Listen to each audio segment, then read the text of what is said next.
Admiral Kestra Valdris watched the tactical display with the same expression. She'd warned during her first execution: cold, calculating, and utterly without mercy. The holographic representation of the Kepler 440, the system rotated slowly before her, each red dot marking another hegemony warship choking the life from humanity's most prosperous colony. 87 vessels confirmed, Admiral, reported Commander Nexus Torren, his augmented eye flickering with data streams. They've established a perfect kill box around New Geneva. Nothing gets in or out.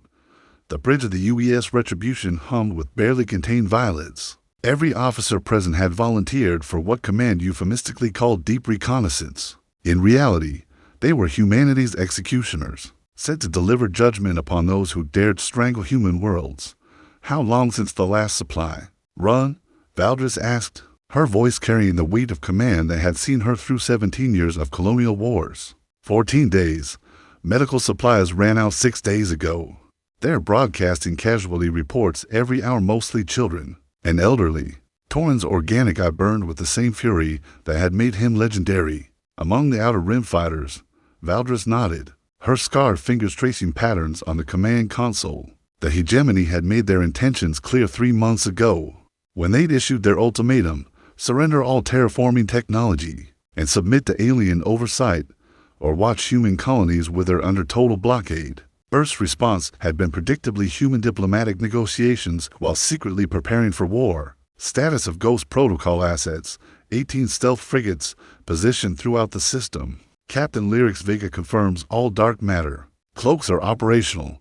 The enemy has no idea we're here. The hegemony's mistake had been assuming humans would negotiate like civilized beings. They positioned their forces to prevent escape and resupply, creating an impenetrable barrier around New Geneva's orbital infrastructure. What they hadn't anticipated was humanity's willingness to sacrifice everything for a single, devastating blow.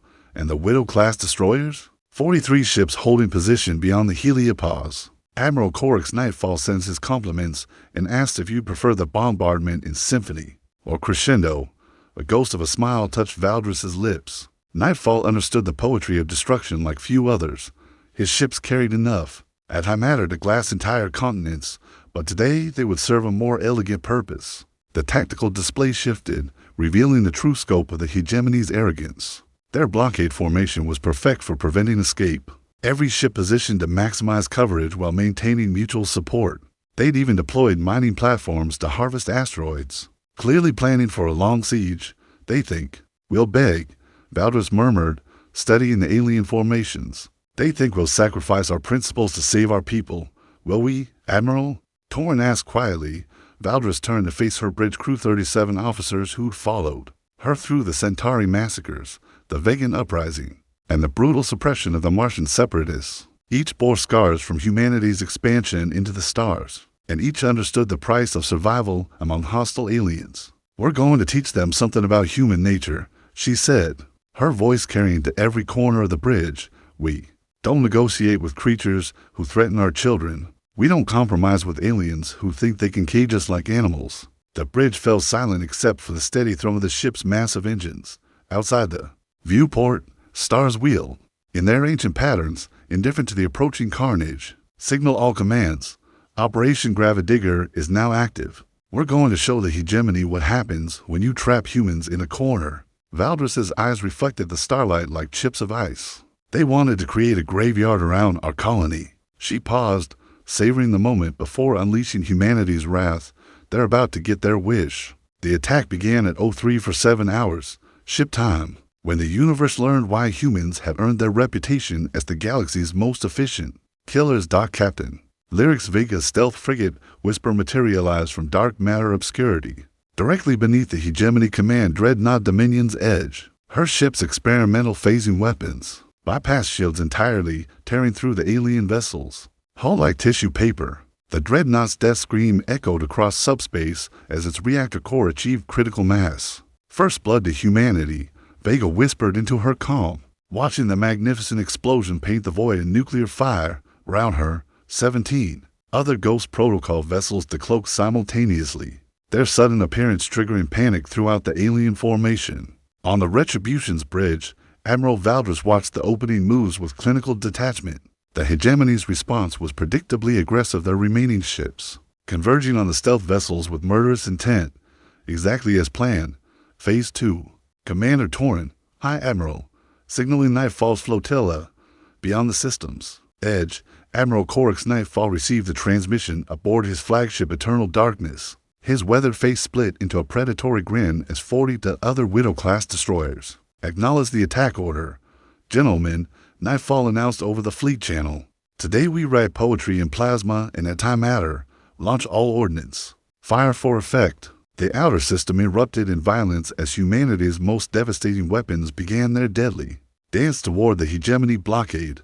Thousands of guided missiles, each carrying enough destructive force to level cities, streaked across the dark between worlds. Their acceleration was so brutal that any organic crew would have been liquefied. Fortunately, humans had solved that problem decades ago with AI-guided munitions that felt no pain and knew no fear. The hegemony's tactical doctrine emphasized defensive formations and overwhelming firepower. Their ships boasted shields that could withstand stellar flares and armor that had never been penetrated by conventional weapons. What they lacked was experience fighting an enemy that viewed honor as a luxury they couldn't afford. Captain Vega's whisper twisted through space like a maddened serpent, her phasing weapons carving impossible wounds in alien hulls. A hegemony cruiser, the Righteous Judgment, attempted to bracket her position with fusion beams, while human reflexes enhanced by neural interfaces made such attacks laughably slow. Their targeting systems are calibrated for honorable combat. Vega laughed, watching enemy fire splash harmlessly against empty space. They actually give warning before shooting. Her weapons officer, Lieutenant Herrick's Dustborn, shook his head in amazement.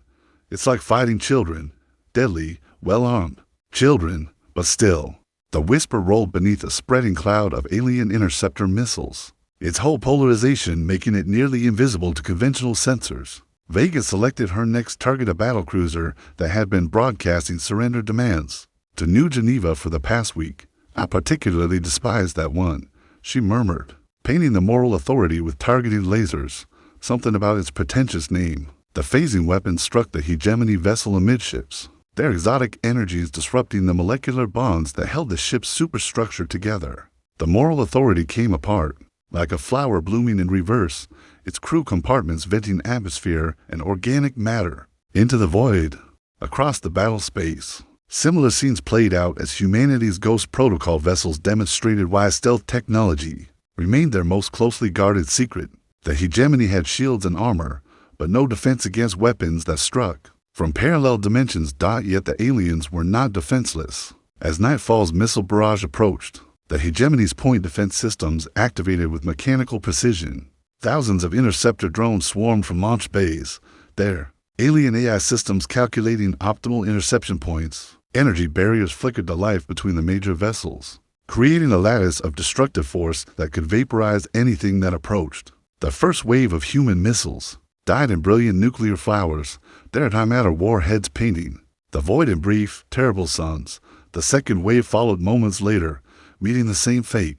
The hegemony fleet's defensive measures were proving devastatingly effective. Impressive, Admiral Valdres admitted, watching the tactical display update with casualty reports. They've destroyed 90% of our opening salvo. Shall I signal Nightfall to abort?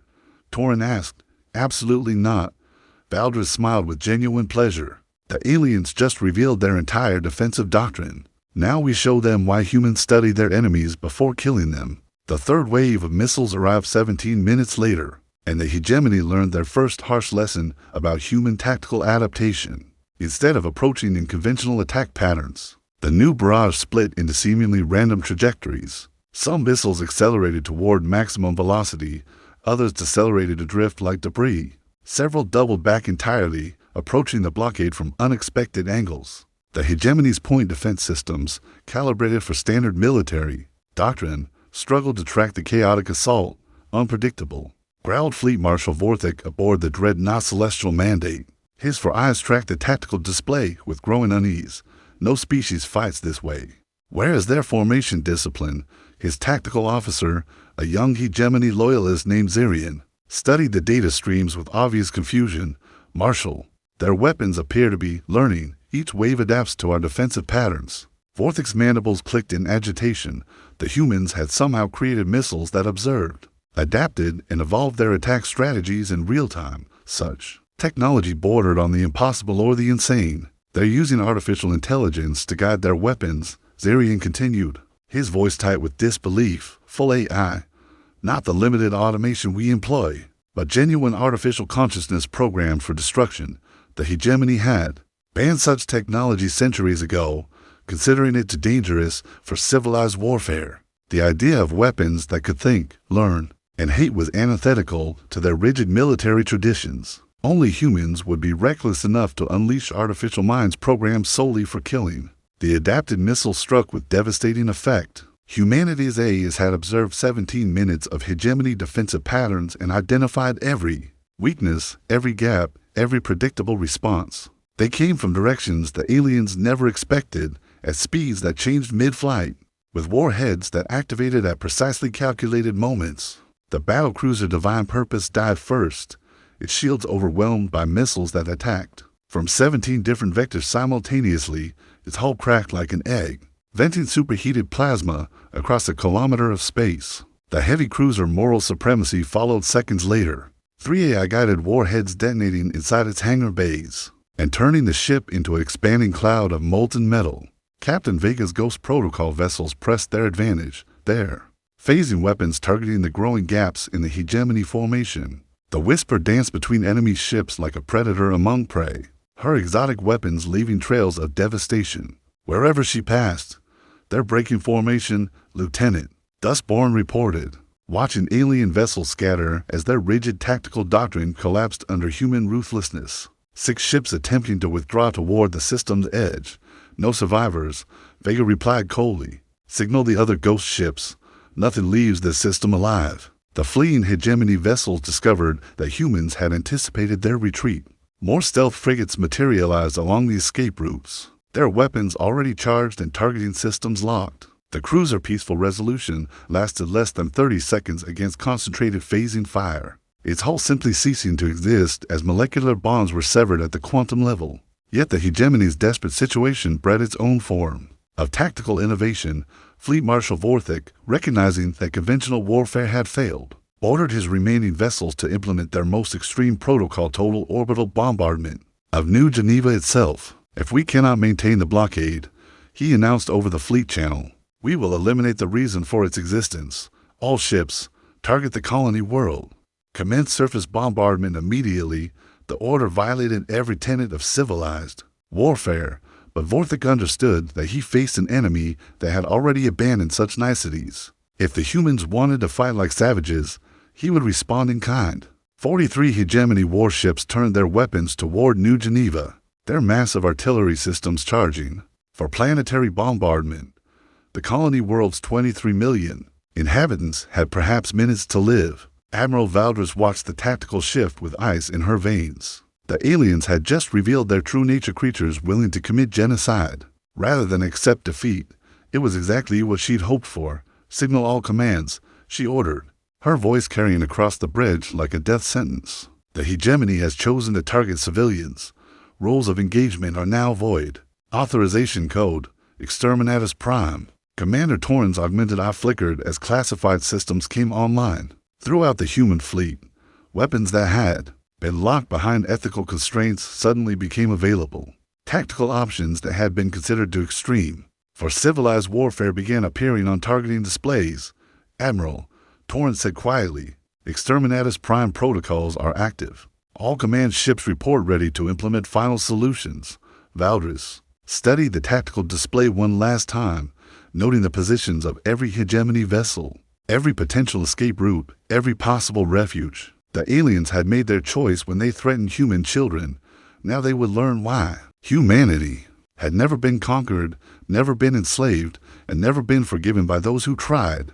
The hegemony wanted to see what monsters we could become, she murmured, her fingers dancing across the weapon authorization console. Signal the fleet. Show them. The Exterminatus protocols transformed humanity's fleet from a military force into an instrument of total annihilation deep within the Retribution's armored hull. Quantum computers that had been forbidden by every civilized treaty in the galaxy hummed to life.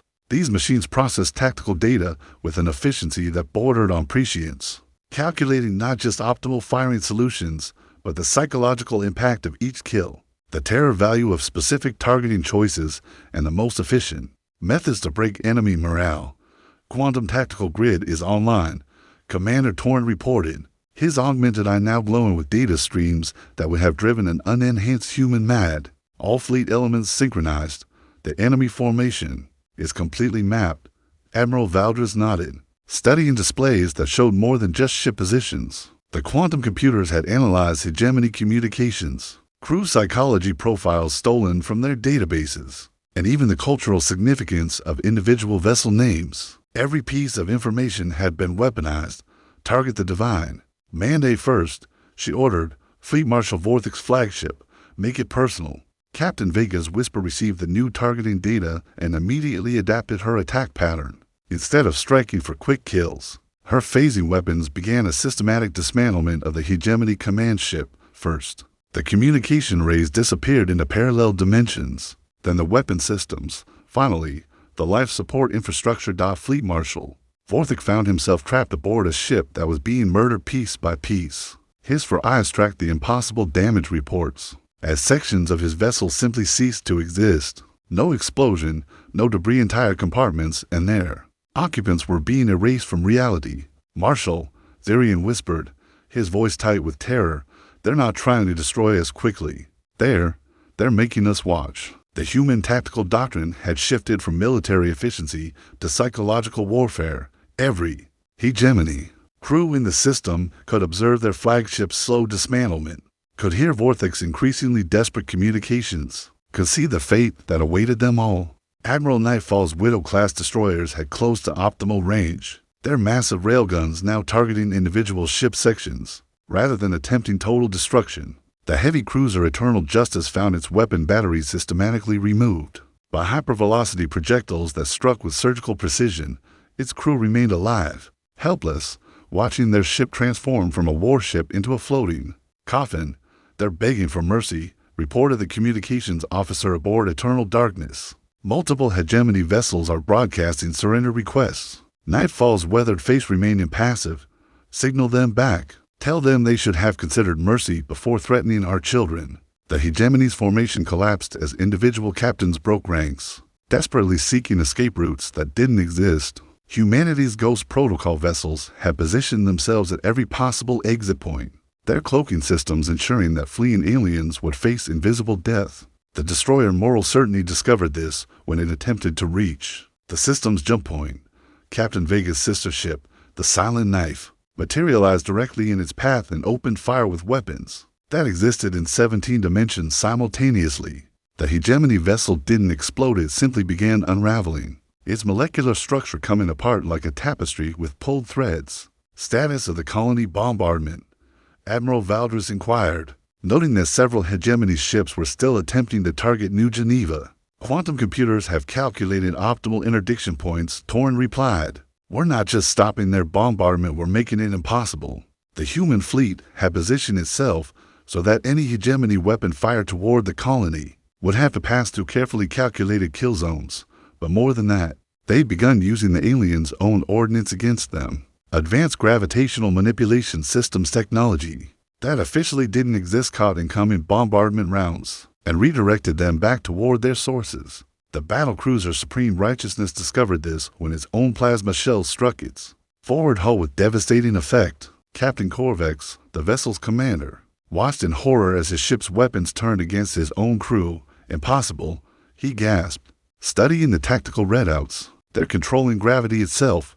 The humans have mastered forces that shouldn't be possible. Across the battle space, hegemony vessels found themselves facing an enemy that had transcended conventional physics. Human technology, unleashed from the constraints of civilized warfare, revealed capabilities that bordered on the supernatural. The Retribution itself had become something more than a warship. Its hull now flickered between dimensions, existing in multiple realities simultaneously. When hegemony weapons struck its position, they found nothing but empty space. The ship had simply stepped sideways into parallel universes, where the attack had never occurred. They're calling us demons, Torrent reported, monitoring alien communications. Their religious leaders are claiming we've made pacts with dark forces. Valdres smiled coldly. Let them. Fear is just another weapon, and we've always been excellent at inspiring terror. The battle had become a demonstration of human superiority, a lesson in what happened when humanity's restraints were removed. Every hegemony vessel that had participated in the blockade was marked for destruction, and their crews were beginning to understand that they faced an enemy that viewed mercy as weakness, and genocide as just another tactical option. Signal all. Commands. Valdres ordered. Phase for implementation. Show them what we've learned from studying every species we've ever conquered. The quantum computers began processing tactical data from 17 different galactic civilizations, each of which had once thought themselves superior to humanity, each of which had learned late that humans didn't just defeat their enemies. They absorbed their knowledge, adapted their technologies, and turned their own innovations against them. The hegemony was about to discover why no species that had ever threatened human colonies still existed as a spacefaring civilization. The quantum computers aboard the Retribution achieved tactical singularity at 0731 hours the moment when human prediction algorithms became so advanced they began calculating enemy decisions before those decisions were consciously made. We're reading their thoughts, Commander Torn whispered, his augmented eye streaming data that revealed hegemony tactical planning in real time. Not literally, but close enough. The quantum grid is predicting their actions 17 seconds before they commit to them. Admiral Valdres watched the battle space transform into a three-dimensional chess game, where humanity knew every move before it was played. The hegemony fleet, reduced to 61 functional vessels, found themselves fighting an enemy that seemed omniscient. Captain Vega's whisper demonstrated this new capability when she intercepted a hegemony flanking maneuver that existed only in their tactical computers. The heavy cruiser Absolute Authority never completed its course change before phasing weapons tore through its command deck, eliminating its senior officers before they could issue the orders. That would have endangered other human vessels. But the hegemony, faced with total annihilation, finally abandoned their rigid military doctrine and embraced desperate innovation. Fleet Marshal Vorthik, still alive aboard his dying flagship, authorized the use of their most forbidden weapon singularity, torpedoes. These devices contain microscopic black holes capable of consuming entire star systems. If their containment fields failed, all vessels, he broadcast on emergency channels. Implement Final Protocol Omega. If we cannot survive this engagement, we will ensure the humans die with us. The first singularity torpedo launched from the battlecruiser Ultimate Judgment, its exotic payload racing toward the Human Ghost Protocol formation. The weapon contained enough gravitational distortion to collapse local space-time, creating a hungry void that would devour everything within 10 million kilometers. Captain Vega saw death approaching and smiled.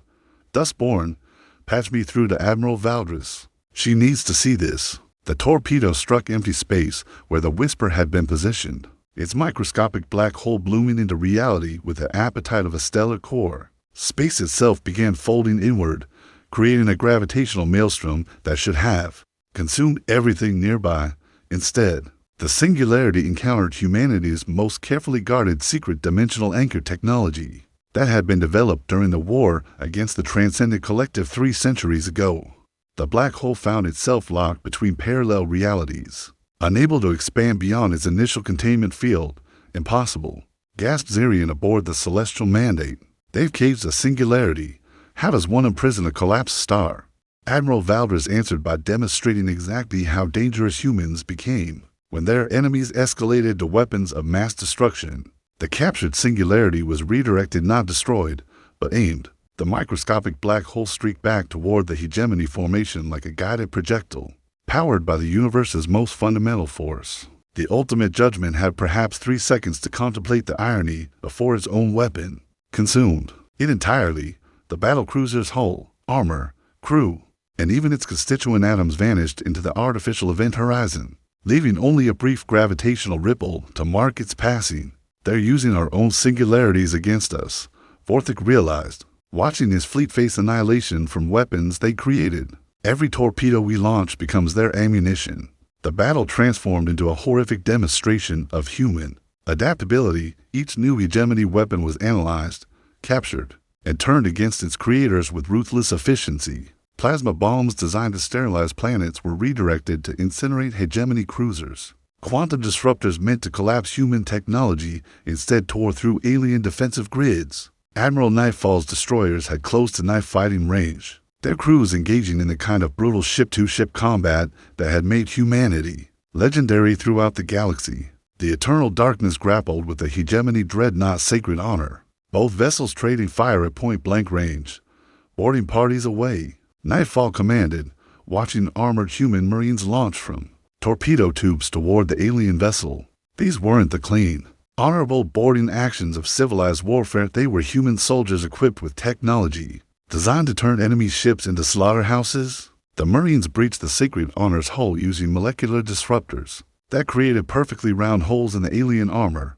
Once inside, they deployed weapons that had been banned by every galactic treaty, neural scramblers that turned enemy thoughts into chaos, gravity manipulators that crushed organic tissue, and worst of all, biological agents that rewrite alien DNA in real time. "They're changing us," screamed a hegemony crew member over the comm before his transmission dissolved into inhuman sounds.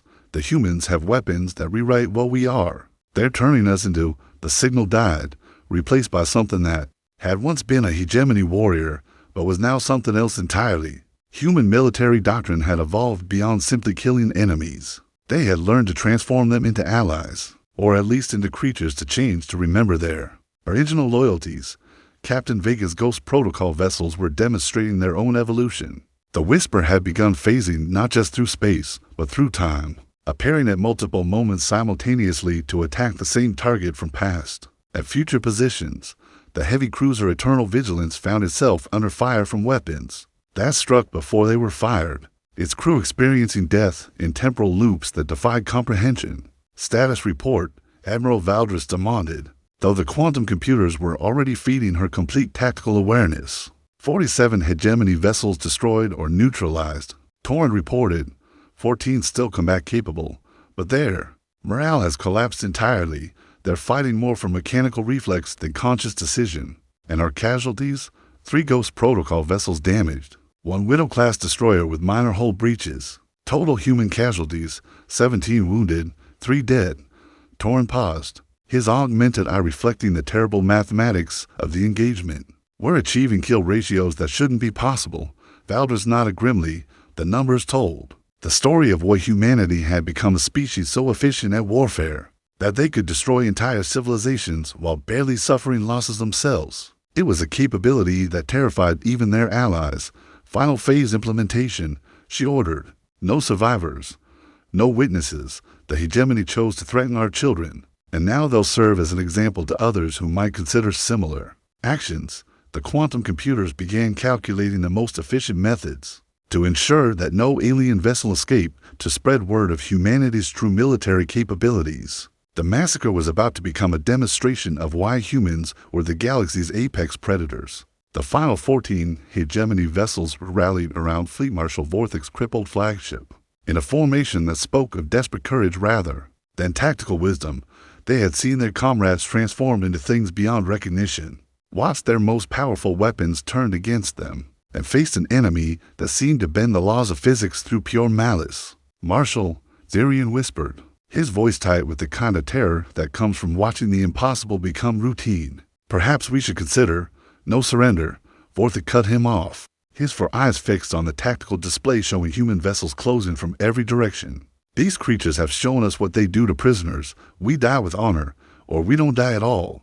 The Celestial Mandate had lost most of its weapon systems to phasing attacks, while its remaining crew had jury-rigged a devastating final surprise. Every remaining power cell, every reactor core, every energy storage system had been linked to a single massive overload sequence.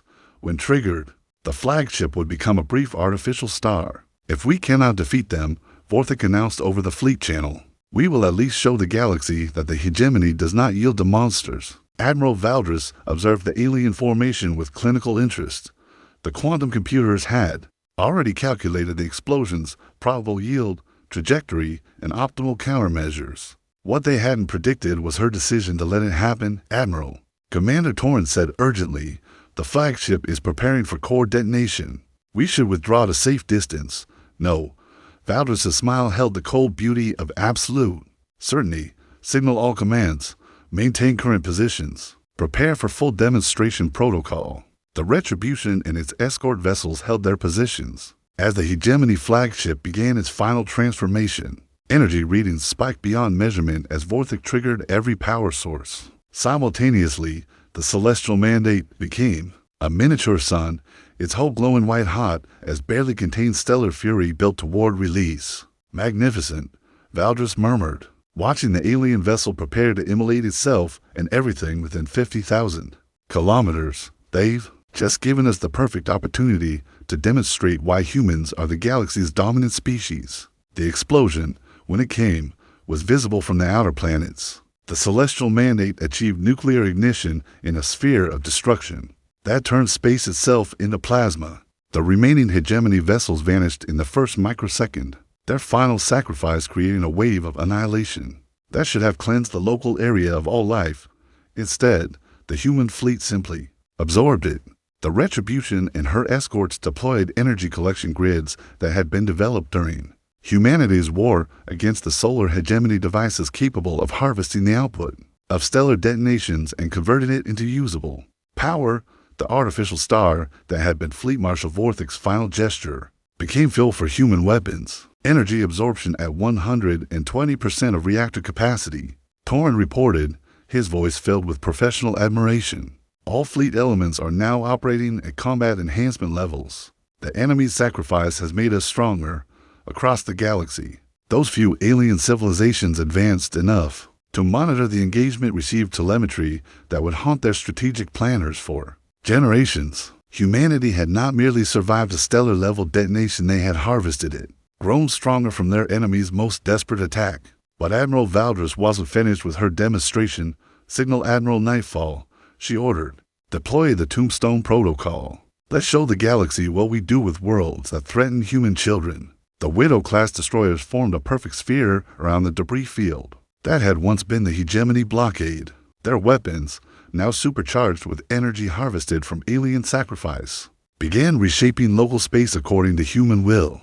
Matter compilers activated throughout the fleet, using the atomized remains of Hegemony warships as raw material. Within hours, the debris field had been transformed into something that would serve as humanity's message to any species foolish enough to threaten human colonies. A monument, a graveyard, a warning carved from the bones of those who had dared challenge humanity's expansion among the stars. The structure stretched across 10,000 kilometers of space, its crystalline formations containing the compressed remains of every hegemony vessel that had participated in the blockade. Each crystal held the molecular memory of alien crews, their final thoughts preserved forever in quantum matrices that would broadcast their terror across subspace for the next 10,000 years. It's beautiful, Captain Vega whispered from the bridge of the Whisper, studying the monument that had been built from her enemy's remains. They'll scream forever, won't they? Forever.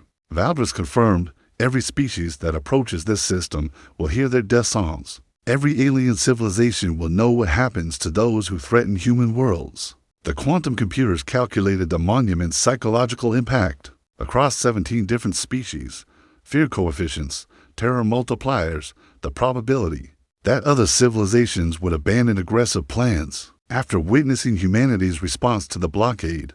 But beyond the tactical considerations, beyond the strategic implications, there was something else: satisfaction, the deep, primal pleasure that came from protecting one's offspring by demonstrating the consequences of threatening them. Signal New Geneva, Valdres ordered. Tell them the blockade has been lifted. Tell them their children are safe. Tell them the price has been paid in full. The colony world's response came immediately. 23 million voices raised in celebration, their joy transmitted across subspace to reach the human fleet. Children who had faced starvation were safe. Elderly who had been denied medicine would live. Families that had prepared for death could now plan for the future. Admiral, Torrin said quietly, we've just committed genocide, exterminated an entire species down to the last individual. The hegemony no longer exists. Valdres nodded, feeling the weight of absolute victory. Yes, and now every other species in the galaxy knows what happens when they threaten human civilians. We bought our children centuries of peace. The monument pulsed with alien death songs, an eternal choir of those who had learned of late that humanity's mercy was reserved for those who showed mercy to human children. 6 months later, Admiral Kestra Valdris stood in the observation deck of Starbase Prometheus, watching construction crews complete the final touches on humanity's newest deep space fortress. Through the reinforced transparistelle, she could see the monument that had once been the hegemony blockaded crystalline graveyard. That same with the preserved terror of 94 alien crews. The Galactic Council has formally censured humanity for excessive force, Commander Torn reported, his augmented eye displaying the diplomatic communication that had arrived that morning. 17 species have filed formal protests. 3 have threatened economic sanctions. Valdris smiled, the expression holding all the warmth of interstellar space. And how many have threatened military action? None, Admiral. Not one. The monument had served its purpose perfectly. Every species in the galaxy had received the same message. Humanity was willing to commit absolute genocide to protect their colonies. The mathematical certainty of total annihilation had proven more effective than any diplomatic treaty. Status of the Outer Rim colonies, expansion is proceeding ahead of schedule, Torn replied. Colonial applications have increased by 300%, apparently. Knowing that humanity will respond to threats with total extermination has made our worlds very attractive to settlers. Through the observation windows, Valdris could see the construction of New Geneva's orbital defense's massive weapons platforms that incorporated technology harvested from 17 different conquered civilizations. The colony world that had nearly starved under alien blockade was now one of the most heavily fortified systems in human space. Captain Vega's report. The Ghost Protocol fleet has successfully established monitoring stations throughout former hegemony space. Any species attempting to colonize their abandoned worlds will face administrative difficulties. Valdris nodded approvingly. The hegemony's former territory had become a buffer zone patrolled by invisible human warships. Their worlds would remain empty as a reminder of what happened to civilizations that threatened human children. Admiral Nightfall approached across the observation deck, his weathered face bearing the satisfied expression of a predator whose territory had been properly marked. His Widow-class destroyers were visible in the distance, their hulls still bearing scorch marks from the battle that had redefined galactic politics. The Transcendent Collective has requested a meeting, he reported, his voice carrying the dry humor of someone who had watched aliens beg for mercy. They're offering to share their dimensional folding technology in exchange for assurances that humanity won't expand into their territory. Generous of them, Valdris replied. What's our response? I told them we'd consider it after we finished cataloging their defensive capabilities and determining the optimal approach vectors. For a full invasion, Nightfall's grin was purely predatory. Funny how cooperative they become when they realize we've been studying them for decades. The 3 officers stood in comfortable silence, watching construction crews install the final components of the Starbase's main weapons array. The technology incorporated innovations from every species humanity had ever conquered: energy manipulation from the Vegan Confederation, gravitational control from the Centauri Republic, dimensional phasing from the hegemony themselves. Admiral Torrance said quietly, the quantum computers have completed their analysis of galactic response patterns. The other species are adapting to our new status. Explain. Trade volumes with human colonies have increased by 400%. Diplomatic communications now include formal acknowledgments of human territorial sovereignty. Several species have offered tribute in exchange for non-aggression pacts. Torn paused, his augmented eye reflecting streams of data. They're treating us like an apex predator species. Valdris considered this development with clinical interest. Fear was indeed an excellent foundation for diplomacy, but it needed to be carefully maintained. Too little, and aliens would test human resolve. Too much, and they might unite against the perceived threat. Signal the Colonial Development Authority, she ordered. Greenlight the Deep Frontier Initiative. If the galaxy is going to treat us as apex predators, we might as well expand our territory accordingly. Through the observation windows, she could see the first wave of colony ships preparing for departure toward distant star systems. Each vessel carried 50,000 settlers, their families, and the genetic legacy of a species that had clawed its way to dominance through superior violence and uncompromising brutality. Captain Vega's voice came over the comm system, transmitted from her Ghost Protocol vessel somewhere in the outer darkness. Admiral, We've detected long-range reconnaissance probes from the Stellar Dominion. They're maintaining safe distance, but they're definitely studying our defensive installations. Let them watch, Valdris replied. Make sure they get good sensor readings of our capabilities. Fear requires education to be effective. The monument pulsed again, its crystalline structure broadcasting the death songs of the hegemony across subspace. Every alien civilization within 100 light-years could hear those screams, could feel the terror of crews who had learned to late. That humans viewed mercy as a weakness to be exploited. Status of the other colonial worlds? All colonies report normal operations, Torrens said. No blockades, no threats, no interference of any kind. The Outer Rim is experiencing unprecedented peace. It was, Valdris reflected, exactly the kind of peace that came from absolute victory. Her enemies were dead, their technology absorbed, their territory claimed, and their fate serving as a warning to anyone else who might consider threatening human children. The galaxy had learned a fundamental truth about humanity: they would sacrifice everything, commit any atrocity, embrace any darkness necessary to protect their own. Admiral, Nightfall said, studying reports from his scattered fleet, we're receiving requests from 17 different species asking for human military advisors. They want to learn our tactical doctrines. Decline, of course, but make sure they understand why we're refusing. Let them know that human military secrets are reserved for human victories. The irony wasn't lost on her.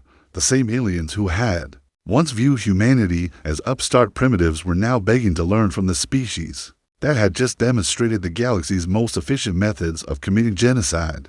Fear had transformed humanity from colonial underdogs into the galactic hegemon. A new communication arrived, this one from Earth itself. Admiral Helena Darkwater, Supreme Commander of Human Space Forces, appeared on the holographic display with news that brought genuine satisfaction to Valdris's cold smile. Kestra, Darkwater said, her image flickering slightly due to the quantum encryption.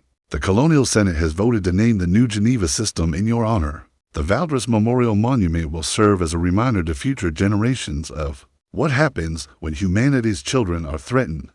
The monument would outlast civilizations. Valdris realized, long after every species currently populating the galaxy had evolved or died out, the crystalline graveyard would continue broadcasting its message of human supremacy. Archaeological expeditions millions of years in the future would study the structure and wonder what kind of beings could build monuments from their enemies' screams.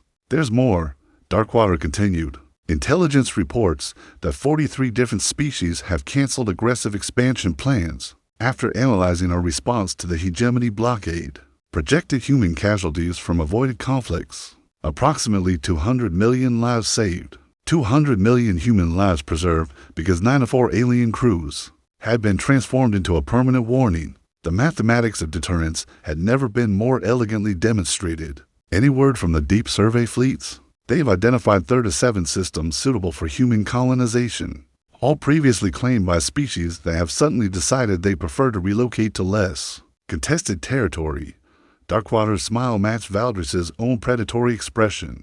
It seems our reputation is expanding faster than our actual territory. As the communication ended, Valdris found herself studying her reflection in the observation window. A scarred woman who had committed genocide and called it victory, who had built monuments from screaming enemies and named it peace. The galaxy feared her, respected her, and most importantly, left her people alone. Admiral, Torrens said softly, personal message from New Geneva. The colony's children have sent a thank you transmission. The message played across the observation deck speakers, 23 million voices, many of them young, all of them alive because their protectors had been willing to embrace absolute brutality. In their defense, children who would grow up in a galaxy where no alien species dared threaten human worlds, where the price of aggression against humanity had been demonstrated with mathematical precision. They'll never know what we really did here, Nightfall observed, watching the monument pulse with alien death songs. To them, we're just the officers who lifted a blockade. Valdris nodded. Content with that ignorance, the children of New Geneva would sleep safely, never knowing that their lullabies were accompanied by the eternal screams of their would-be killers. They would colonize new worlds, build new civilizations, and expand human influence across the galaxy, all protected by the fear that their guardians had carved into the cosmos itself. Signal all commands. She ordered for the final time, stand down from combat status. Resume normal patrol operations. The lesson has been taught. The galaxy has been educated. Our children are safe. The monument sang its crystal song of warning and remembrance, an eternal choir that would remind the universe why humanity had never been conquered, never been enslaved, and never forgiven those who tried. In the cold mathematics of interstellar politics, fear had proven more valuable than diplomacy, brutality more effective than negotiation. Admiral Kestra Valdris had blockaded Earth's colonies, and in response, she had buried them in a silent graveyard of wrecks that would scream across the stars until the heat death of the universe itself